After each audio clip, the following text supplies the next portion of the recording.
Alors bonsoir à tous, bonsoir à ceux qui sont là en présentiel, ceux qui sont là en distanciel également. Alors ce soir, je voudrais vous parler d'une rencontre qui a été décisive dans ma vie, une rencontre que j'ai faite avec Jésus et, et aussi sur ce qui a changé dans ma vie. Alors la personne qui a témoigné tout à l'heure, c'est Dominique Angers, c'est quelqu'un que j'apprécie énormément, que je suis beaucoup de ses enseignements.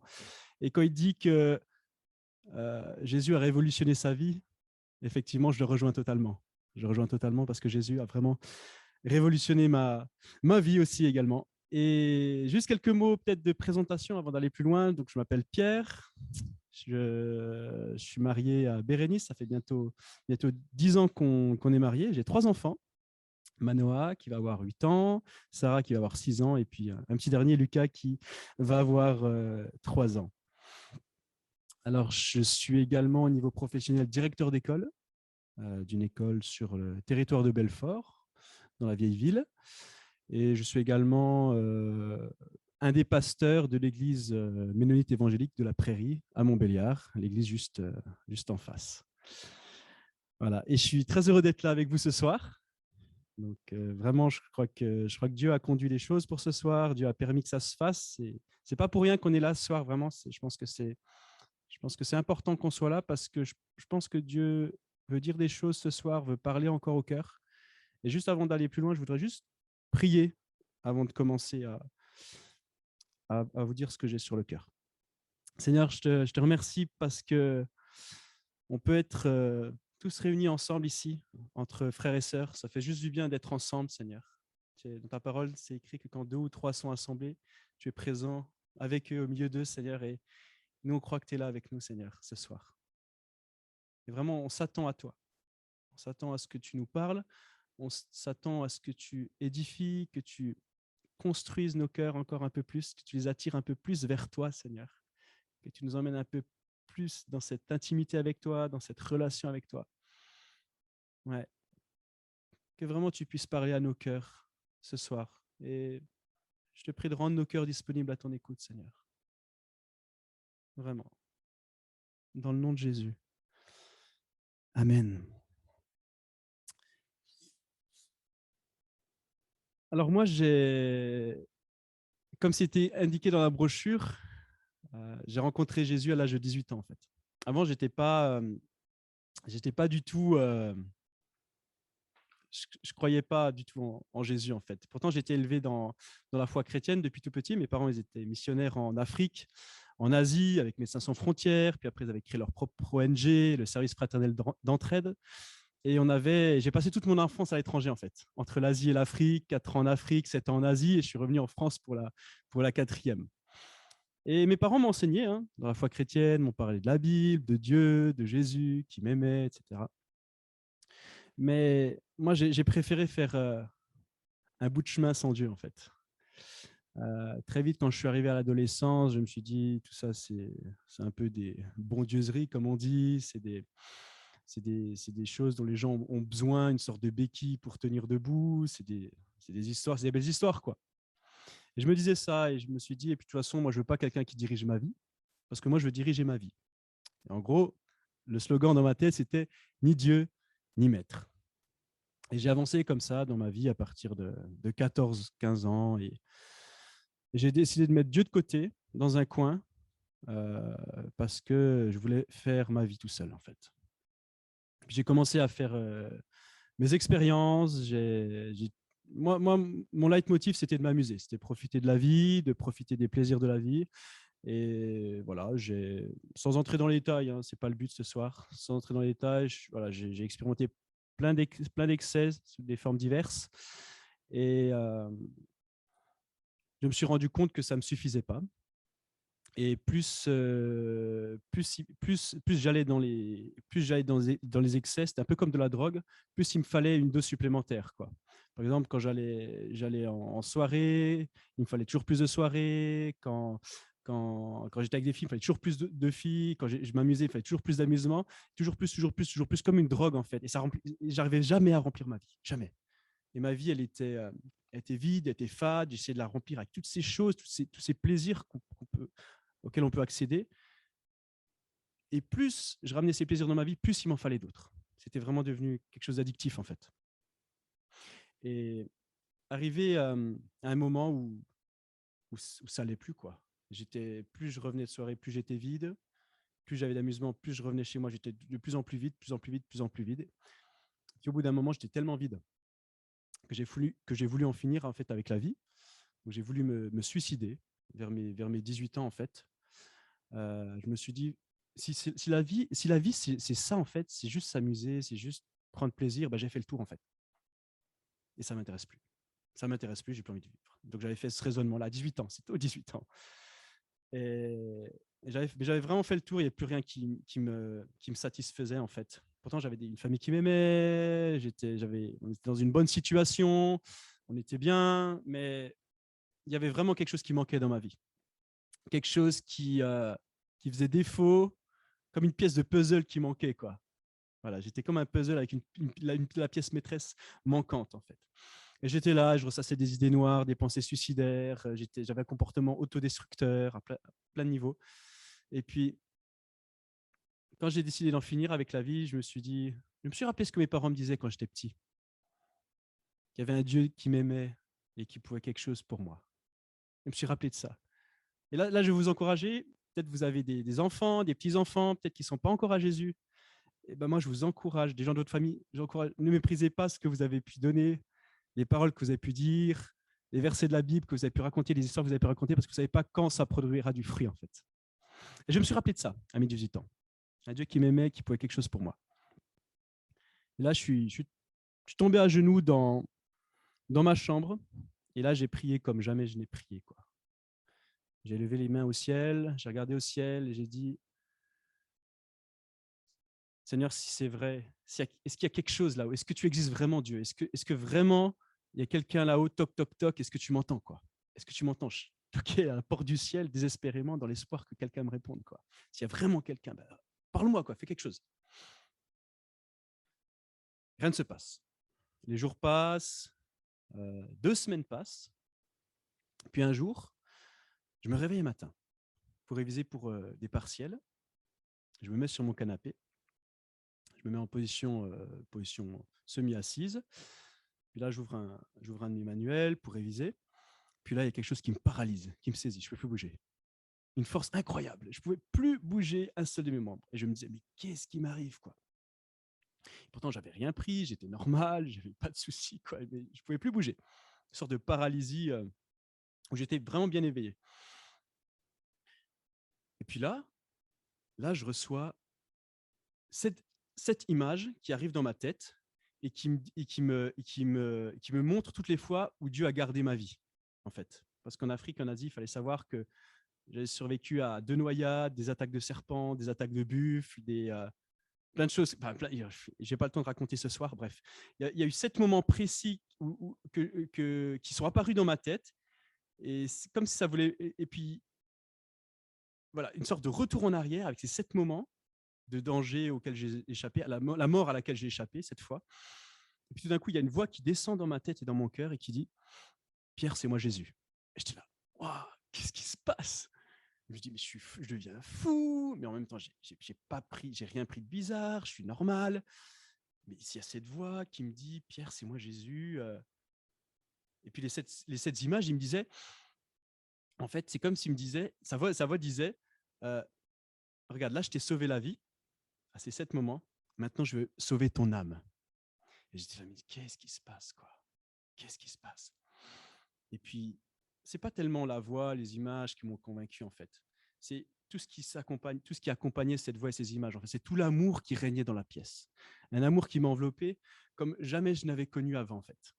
Plus d'amour qu'entre un homme et une femme, entre un père et son enfant, une mère et sa fille. Plus que ça. C'est beaucoup plus que ça, l'amour de Dieu, en fait. Ça m'a tellement enveloppé que ça m'a convaincu. Et là, j'ai su que dans la pièce, en même temps que moi, il y avait quelqu'un qui m'aimait comme on m'avait jamais aimé. Et je crois que c'est ça qui m'a convaincu, c'est expérimenter de manière concrète l'amour de Dieu. Et Jésus, il continue à me parler dans ma tête et dans mon cœur. Il me dit, je veux sauver ton âme, je t'ai sauvé la vie, je veux sauver ton âme. Et pour ça, il faut que tu demandes pardon pour tout ce que tu as fait. Il faut que tu demandes pardon pour tous tes péchés, toutes tes fautes et tu verras, ta vie va changer quand tu vas faire ça. Que tu me reconnaisses comme ton sauveur, comme ton Seigneur. Et là, j'avais le choix de dire soit oui, soit non. Mais il y avait tellement d'amour que mon cœur a été conquis, en fait. Mon cœur a été rassasié. Je pense que c'est la première fois que mon cœur a été rassasié, alors que mon cœur était vide avant. Et j'ai dit oui. Et j'ai dit oui, Seigneur, maintenant je baisse la garde. Je baisse la garde, quoi, ok. Tu m'as conquis, quoi. Tu m'as conquis, tu m'as répondu. Et j'ai dit maintenant je veux te suivre pour le restant de ma vie, quoi.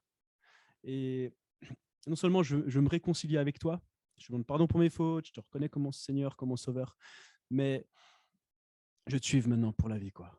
Et là, en une fraction de seconde, ma vie, elle a complètement basculé, elle a complètement changé.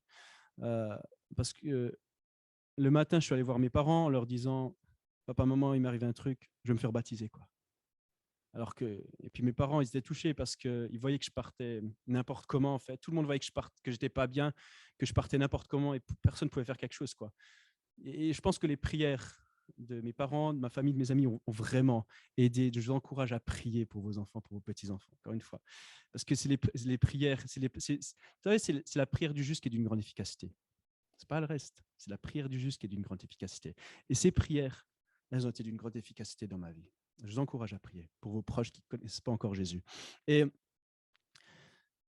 là, ma vie bascule, quoi. Et je commence à m'engager dans l'église, je commence à m'engager au niveau des jeunes, au niveau de la jeunesse, au niveau de l'école du dimanche, j'entre dans un groupe de louanges, et puis maintenant, de fil en aiguille, me voilà pasteur de l'église, quoi.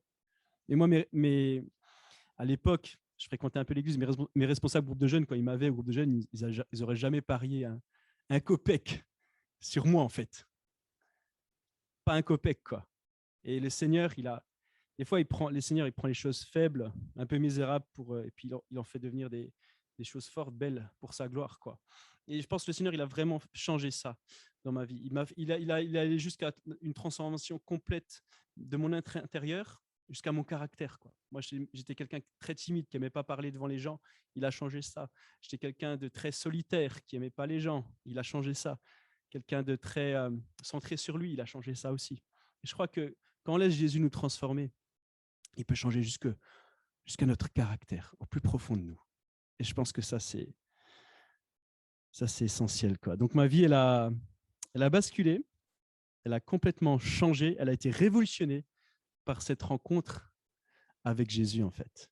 Et ça a changé vraiment des choses dans mon quotidien, en fait, dans ma vie de tous les jours, parce que, comme je vous disais, Jésus, il allait jusqu'à transformer mon caractère. Il a appris à me décentrer de moi pour me centrer sur les autres, en fait. Et des fois, quand je me promène en ville comme ça, quand je déambule dans les rues, Jésus il me montre les foules, les gens qui se promènent, et j'ai de la compassion pour eux. J'ai de l'amour pour eux. Maintenant, j'aime les gens. J'aime Jésus, j'aime les gens, en fait. Et ça, c'est assez incroyable. Il n'y a que lui qui a pu faire ça, quoi. Quand je vois les gens dans la rue, des fois, je suis ému de compassion. Et je suis là et je les regarde comme si je les regardais un peu avec les yeux de Dieu, quoi, avec les lunettes de Dieu et pas avec les lunettes que j'avais avant. Et ça a clairement changé. Et je vois dans la rue comme un grand champ avec plein de gens. Et des fois, le Seigneur me dit, celui-là, faut aller le voir parce qu'il y a peut-être quelque chose à moissonner, quoi, ce coup-ci. Des fois, il y a des épis qui sont mûrs. Il faut y aller, quoi. Il faut y aller. Et je crois que Jésus, ce qu'il a vraiment changé, c'est qu'il a mis de la passion dans mon cœur. Il a mis de la passion pour lui, pour son évangile, pour sa bonne nouvelle. Et je crois qu'on doit être passionné par Jésus. Je crois que c'est important d'être passionné par Jésus, que Jésus renouvelle notre passion pour lui, pour parler de lui, pour agir aussi comme lui. Et je crois que c'est super important. Et c'est ce qui a changé dans ma vie. Vous savez, il y a plein de gens qui sont passionnés par plein de choses. Des gens qui sont passionnés par le sport, par la musique, par plein de choses, en fait, par le travail peut-être. Mais si on avait des chrétiens passionnés par Jésus, ce serait juste incroyable. Passionnés, mais vraiment passionnés. C'est quand la dernière fois que vous avez parlé à quelqu'un de Jésus? C'est quand la dernière fois qu'on a Prier pour quelqu'un qui ne connaissait pas Jésus. C'est quand la dernière fois qu'on a ramené quelqu'un à l'église, qu'on lui a parlé avec passion de notre Sauveur. Et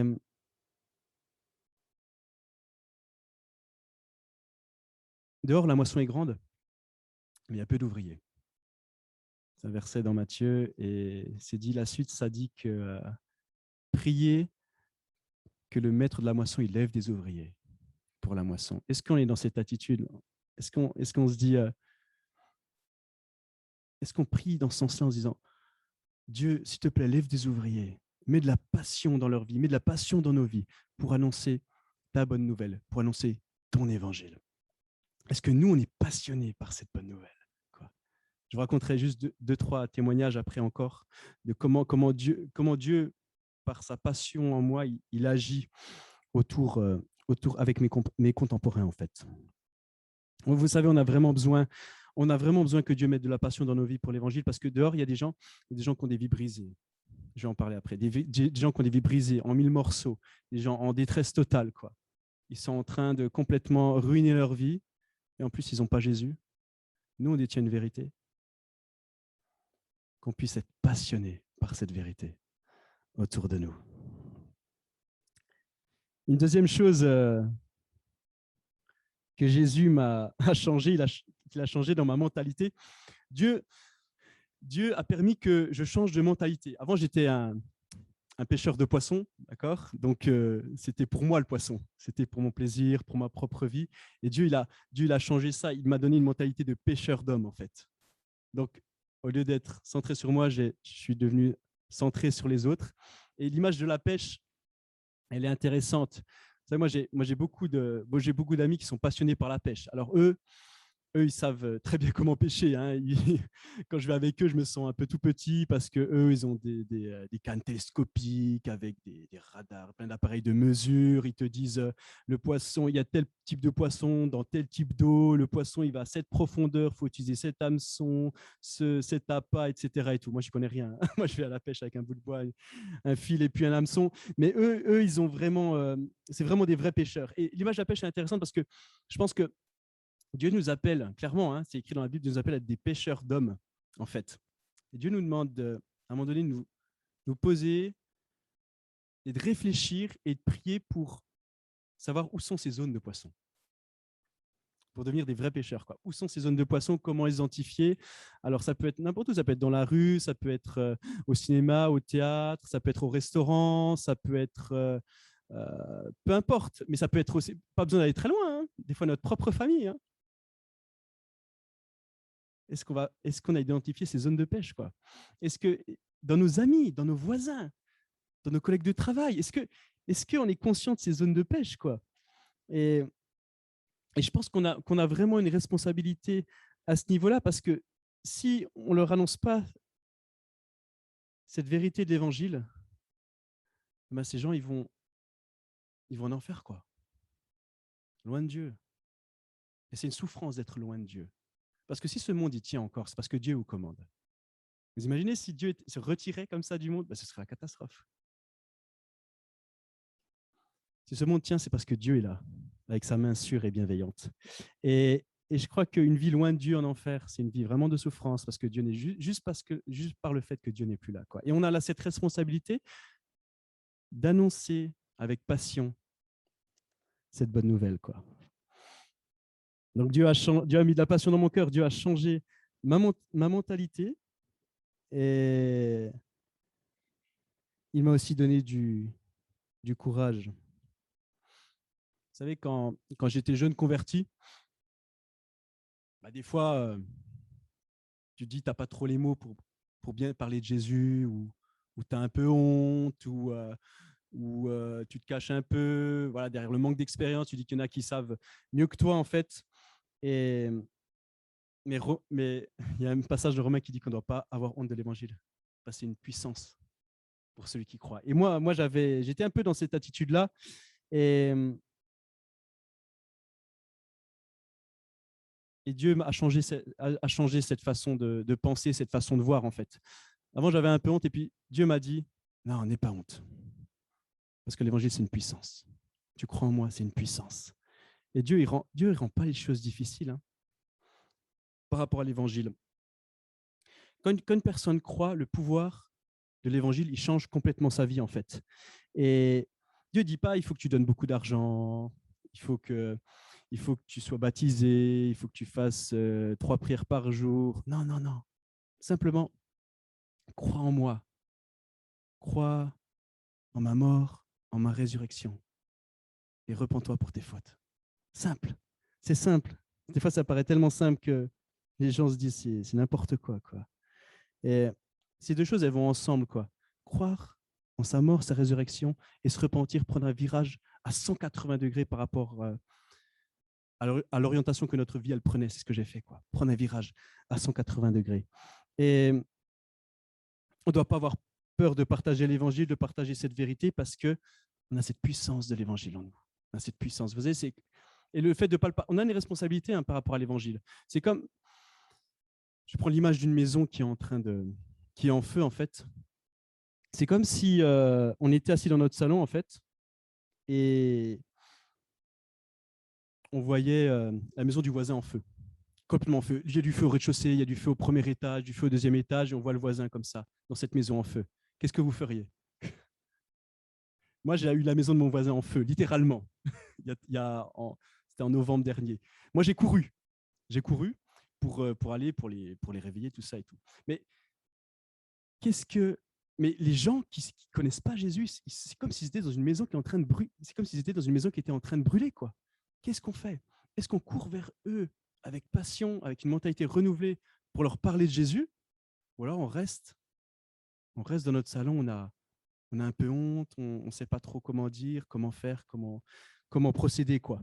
Et, et je crois qu'on ne doit pas avoir honte, parce que l'évangile, c'est une puissance. Vous savez, moi, j'étais invité à une réunion caricative, on dit c'est ça. Caritative, pardon, et avec des personnes défavorisées. Et Jésus m'a travaillé toute l'après-midi en me disant, tu vas voir, Pierre, tu vas aller à cette soirée, et il y a des personnes à qui je veux que tu parles. Alors moi, j'y vais, je me prépare et tout. J'essaye de repérer des zones de pêche, comme je vous ai dit. Et puis, finalement, je m'assieds à une table, et puis je sens que l'ambiance, elle n'est pas top, parce que les gens sont assez fermés.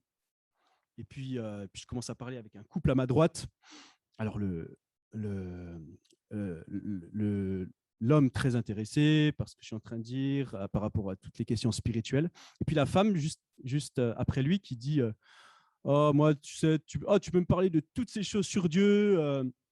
Moi, il n'y a rien qui fait. Moi, j'y crois pas, j'y croirais pas. Tout ça, c'est des bondieuseries, pour dire poliment. Et je ne veux pas y croire. Donc, tu perds ton temps avec moi, tout le monde a essayé, ça ne sert à rien.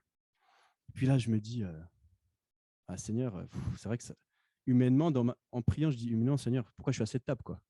Pourquoi je suis à cette table, quoi? Et je me dis, et là, je me rappelle. Je me rappelle, Seigneur qui me dit, n'aie pas honte. Je te demande pas c'est pas toi qui va convertir cette fille. C'est pas toi qui va la convaincre. C'est moi qui vais la convaincre. Là, je me dis, Seigneur, non, elle vient de me dire qu'il n'y a rien qui fait. Ça fait 10 ans que rien ne marche. Et puis le Seigneur me dit, vas-y, je ferai le reste. Souvent, avec Dieu, c'est comme ça, quoi. On fait le premier pas, après, il fait le reste. Mais il faut se lancer, quoi. Il faut se lancer. Et puis, je dis, bon, bah, tant pis, écoute, j'y vais, Seigneur. Maintenant, j'y vais et je vais lui parler. Et je commence à lui parler. Et puis, le Seigneur commence à me dire des choses sur sa vie personnelle, en fait, sur ce qu'elle a vécu dans son enfance. Il me donne des choses et je dis des choses. Et puis, je lui parle de l'amour de Jésus et je lui dis qu'elle peut tout recommencer, qu'elle peut l'avoir comme père, quoi. Elle peut être adoptée dans sa famille et devenir son enfant, quoi. Et puis, au bout de 10 minutes, les larmes coulent de son visage. Et elle me dit, je ne sais pas comment tu as fait, mais les mots ont été droits dans mon cœur. J'ai compris. Et je lui dis, tu as compris, j'ai compris, je vais être réconcilié avec Dieu. Et là, je lui propose de prier avec moi, qu'elle reconnaisse Jésus comme son Seigneur, comme son Sauveur, qu'elle demande pardon pour ses fautes, qu'elle fasse ce virage à 180 degrés. Et elle le fait en 10 minutes. En 10 minutes, 10 ans. Pendant 10 ans, elle a résisté. Et là, en 10 minutes, la puissance de l'Évangile La puissance du Saint-Esprit brise 10 ans d'éloignement, 10 ans d'orgueil, 10 ans de détresse en 10 minutes. Parce que à un moment donné, j'ai obéi, quoi. Et Dieu m'a utilisé pour elle, pour sa gloire à lui, pour la gloire de Dieu, quoi. Et je pense que c'est vraiment important de ne pas avoir honte de l'évangile et d'y aller, quoi. Dieu fait vraiment le reste. Moi, c'est ce que j'ai appris dans ma vie avec Jésus. Dieu fait vraiment le reste. On fait le premier pas, Dieu fait le reste. Et une autre chose qu'il a changé dans ma tête, c'est avant, je me disais, oh, parler de Dieu, Jésus, témoignage, c'est fait pour certaines personnes, en fait. Moi, je ne suis pas concerné. Je ne suis pas concerné, c'est plutôt réservé aux pasteurs. Parce qu'eux, ils connaissent bien, eux, ils ont les mots, eux, ils savent comment y faire, etc. Blablabla, et on se cherche des excuses comme ça. C'est pour les pasteurs, ça pour moi. Et j'avais cette conception en tête. Hein, et je reléguais la mission de parler de Jésus aux pasteurs, quoi, aux dirigeants de l'Église. Et puis, Dieu m'a parlé à travers l'image du berger avec ses moutons. Dans la Bible, le berger avec ses moutons, c'est une image qui symbolise Dieu qui s'occupe de ses enfants, nous. Ça peut aussi symboliser l'image du pasteur qui prend soin des fidèles, les brebis. D'accord ?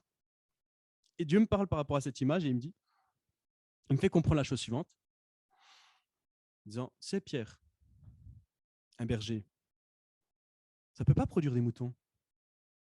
Techniquement, ce n'est pas possible. Un berger, ça ne produit pas de moutons. Par contre, les moutons, ils se reproduisent entre eux. Ils se reproduisent entre eux. Et là, je comprends quelque chose et je me dis, ah, c'est vrai, c'est à nous de faire le travail. Dieu, il pourrait faire les choses sans nous, mais il veut nous utiliser. Il veut nous utiliser pour qu'on contamine, entre guillemets, le mot est mal choisi vu le contexte, qu'on contamine d'autres personnes avec cette passion pour Jésus et qui deviennent à leur tour des moutons. Et si nous, on est des moutons en bonne santé spirituelle, eh ben, on produira d'autres moutons également. Vous voyez ? Et ça j'ai vraiment compris. Et si vous êtes un croyant, un mouton en bonne santé, un croyant en bonne santé, quelqu'un qui respire la joie, qui respire la paix, qui respire l'amour, eh ben, les gens qui vont être autour de vous, ils vont se dire, mais ce qu'il a, lui, je le veux aussi. Comment il fait ? Comment il fait pour avoir de la joie alors que son conjoint est mort, ses enfants sont partis, il a un handicap, etc. Comment il fait pour avoir la joie ? Comment il fait pour avoir la paix alors que son travail, il a été viré de son travail, il est au chômage, les gens le considèrent comme un moins que rien. Comment il fait pour avoir la paix ? Comment il fait pour avoir de l'amour alors que les gens l'ont trahi, l'ont blessé, l'ont meurtri, l'ont haï ? Quand les gens verront, quand les gens voient la paix, l'amour, la joie en vous, alors que tout autour de vous s'effondre, ils se diront, mais lui, ce qu'il a, ou elle, ce qu'elle a, je le veux. Je le veux. Et ça fera la différence. Et ça, c'est des signes visibles que Jésus, il vit en vous, que son esprit vit en vous, quoi. Quand ils vous verront tous les jours, aller au travail, aller dans la rue, aller les rencontrer avec la joie, la paix, l'amour, ils vous diront, mais ça, je le veux, quoi. Je le veux. Vous savez, moi, quand j'étais sur Dijon, j'avais un ami qui me disait toujours, écoute, Pierre, je ne sais pas comment tu fais. Depuis que je te connais, ça fait 2 ans que je te connais, tu t'es jamais plaint pour rien. Je ne sais pas comment tu fais. Je ne sais pas comment tu fais. Il savait très bien. Il savait très bien qu'il ne voulait pas le reconnaître. Il savait très bien que le Saint-Esprit était en moi et c'est ça qu'il ressentait. Il me disait aussi, quand tu es près de moi, je sais que je suis béni. Je sais que je suis apaisé. Je sais que je suis bien. Mais ce n'est pas moi.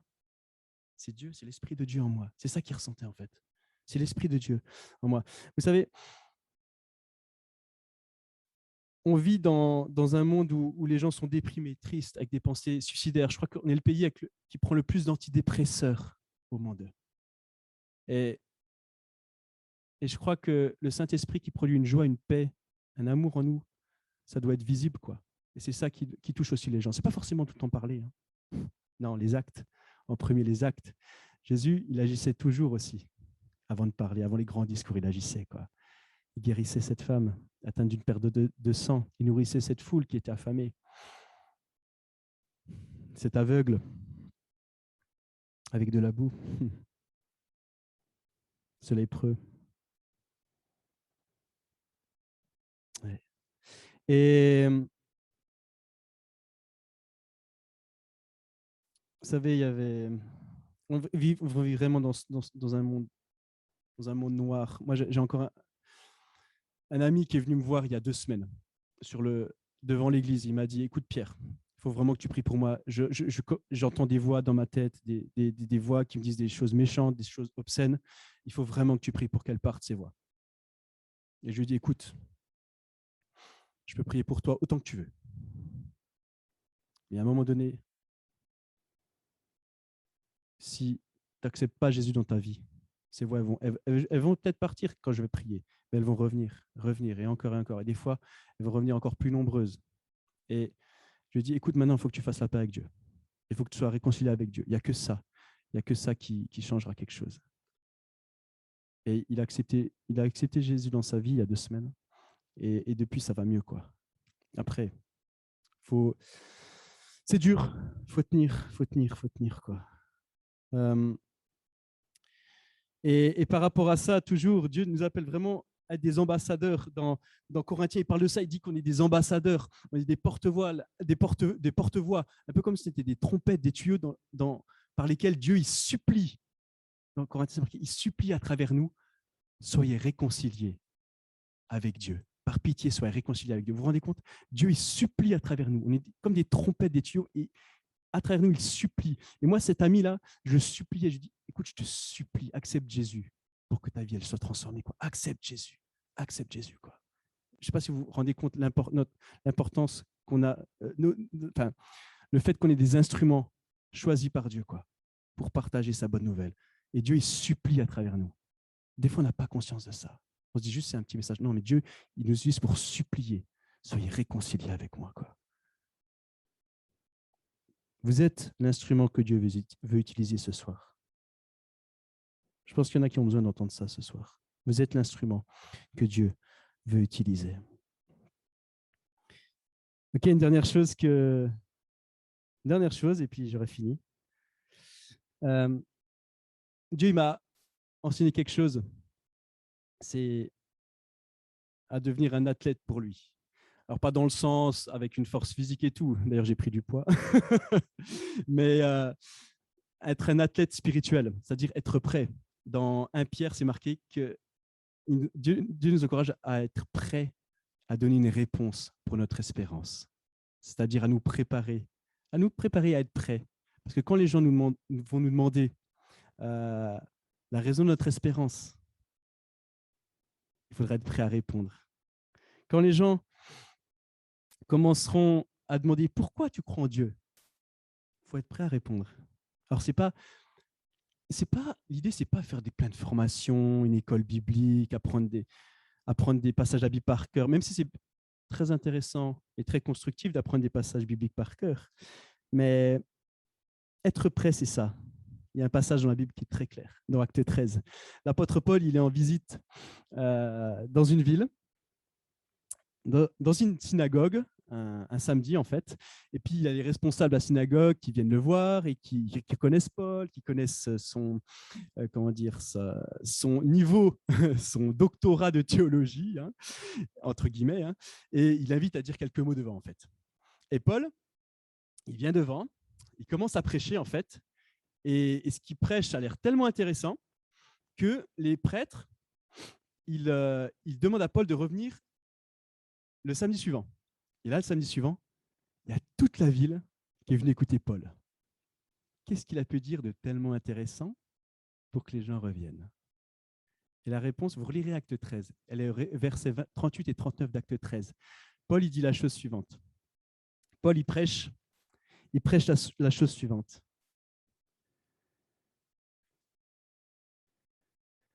Voilà notre espoir, la raison de notre espérance. C'est le pardon des péchés. C'est la repentance, quoi. Et peu importe où tu vis, qui tu es, ce que tu as vécu, tout le monde ici dans cette salle, un jour ou l'autre, chuté loin de Dieu. C'est un jour planté, un jour raté la cible, un jour fait quelque chose qui n'honorait pas Dieu. Tous ici. Et On a une responsabilité de dire aux gens, on l'a été aussi, mais de dire, vous avez été rendus rouge écarlate par vos fautes, mais vous pouvez devenir plus blanc que neige. Plus blanc que neige. Et ça, on a une responsabilité de le dire. L'apôtre Paul l'a dit, et ça a rencontré un franc succès. Je ne sais pas si aujourd'hui ça rencontrerait le même succès, mais c'est le message de l'Évangile. Et la bonne nouvelle, c'est qu'on peut être pardonné par Jésus-Christ. C'est ça vraiment qu'il faut prêcher aux gens, quoi. Dieu, il lave nos péchés. Hein. Une fois qu'on croit en lui, qu'on fait la paix avec lui, qu'on est réconcilié avec lui, qu'on l'accepte comme notre Seigneur, notre Sauveur, qu'on se repent, il nous lave de nos péchés. Aux yeux de Dieu, on est propre. On est propre. C'est même marqué que on est le parfum de Christ. Vous vous rendez compte, le parfum de Christ? Une bonne odeur. Jamais personne nous a traités comme ça, comme Dieu. Jamais personne. Les gens sont toujours là, en train de vous ressasser vos échecs, vos manquements, vos erreurs. Toujours là, à sortir les vieux dossiers des tiroirs en disant, tu as vu comme tu as été, ce que tu as fait, ce que machin. Toujours en train de ressortir les vieux dossiers. Mais Jésus ne fait pas ça, parce que les vieux dossiers, il les jette au fond de la mer. Il les oublie. Nous sommes le parfum de Christ. Et nous avons de l'espoir à cause de cette bonne nouvelle, à cause de ce pardon des péchés. Vous savez, je suis allé dans plein d'endroits. On a dit que pour être des bons chrétiens, il fallait faire ceci, faire cela, pas écouter ceci, pas écouter cela, pas regarder ceci, pas regarder cela, porter ce type de vêtements, pas porter ce type de vêtements, cette coiffure, pas cette coiffure, bref. Des lois, des lois, des lois, des lois, des lois. Les lois, elles n'ont jamais changé personne. Ce qui change un cœur, c'est Jésus-Christ. C'est vraiment Jésus-Christ. Et les gens, ils ont besoin de comprendre cela avant tout.